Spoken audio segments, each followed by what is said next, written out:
Dieu vous bénisse. Alors, l'Ecclésiaste a enseigné qu'il y a un temps pour toutes choses. Un temps pour travailler, un temps pour se reposer. Et cela est d'autant plus vrai que même une machine a besoin de repos au risque de surchauffer et de s'abîmer. À combien plus forte raison l'être humain? Pourtant, il semble que le repos aille au-delà de la simple cessation de toute activité. En tout cas, c'est ce que suggère Jean 5, versets 16 à 17. Alors, comment le repos ne serait pas uniquement l'abstention de travail? Et si tel est le cas, qu'implique-t-il d'autre? Déjà, Dieu a travaillé 6 jours et s'est reposé le 7e dans le cadre de la création du monde. Ainsi, il a ordonné à son peuple de faire pareil, Exode 34, verset 21.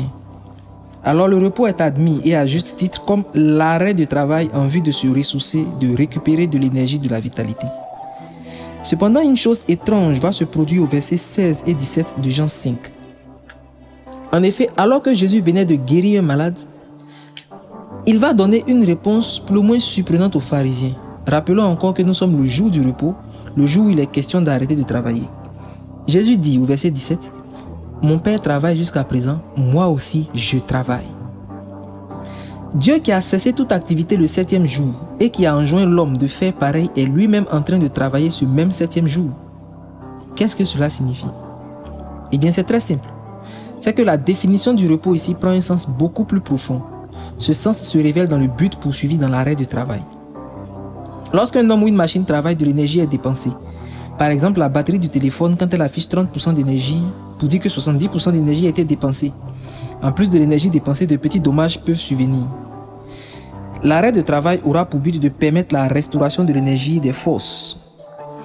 Et cette restauration des forces, cette guérison, quand il y a dommage ou que le corps est malade, est le but du repos. Le paralytique de l'histoire est dans une position où son corps ne peut plus fonctionner. Il est dans un état semblable à un corps abîmé par le travail. C'est comme s'il avait travaillé. Donc, en le guérissant et de surcroît le jour du repos, Jésus a produit en lui le but poursuivi quand il y a arrêt de travail, c'est-à-dire la restauration du corps.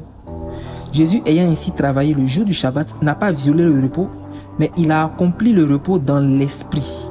Jésus a dit dans Matthieu 11, 25, « Venez à moi, vous tous qui êtes fatigués et chargés, je vous donnerai du repos. » L'humanité est malade à cause du péché et de la malédiction qui est entrée dans le monde. Lorsque tu es oppressé, que tu n'as plus aucune solution, quand tu es malade et que ta situation est désespérée, Jésus travaille pour te donner du repos.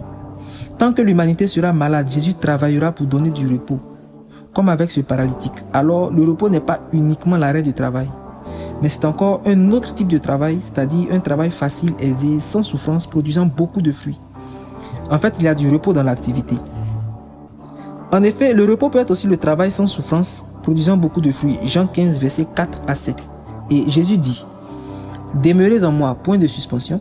Celui qui demeure en moi comme moi en lui porte beaucoup de fruits, point de suspension. Et si vous demeurez en moi, point de suspension, demandez ce que vous voulez, cela vous sera accordé. » Ici, le fruit, c'est le résultat du travail. Et porter beaucoup de fruits est synonyme de repos dans le travail. À l'opposé, porter peu de fruits est synonyme de souffrance et de difficulté dans le travail. Alors dans ce cas de figure, le repos dépendra de comment nous demeurons en Jésus. Et quand Jésus parle de demeurer, il parle d'un niveau de contact avec lui.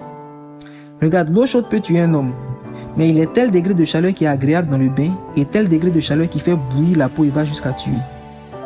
Tant que l'eau sera chauffée à très faible degré comme celui nécessaire au bain, il sera impossible de constater à quel point l'eau chaude peut faire des dégâts. Cependant, chauffer à haute température, ça peut faire mal. Il en va de même avec demeurer en Jésus. Demeurer en Jésus, c'est avoir ce niveau de contact avec lui comme cette eau chauffée à très haute température. Les résultats suivent sans effort. Et de même qu'avec cette eau chaude, quand le niveau de contact avec le Saint-Esprit atteint le seuil requis, le repos entre dans tout ce que nous faisons et nous portons beaucoup de fruits. Nous pouvons même avoir tout ce que nous voulons, verset 7. La clé pour avoir le repos de notre activité, c'est donc de demeurer en Jésus. Je prie qu'à l'écoute de cette note, que le Saint-Esprit t'attire dans son intimité et que votre relation atteigne le seuil qui enclenche et qui déclenche le repos dans ta vie, dans tout ce que tu fais. Que Dieu te bénisse.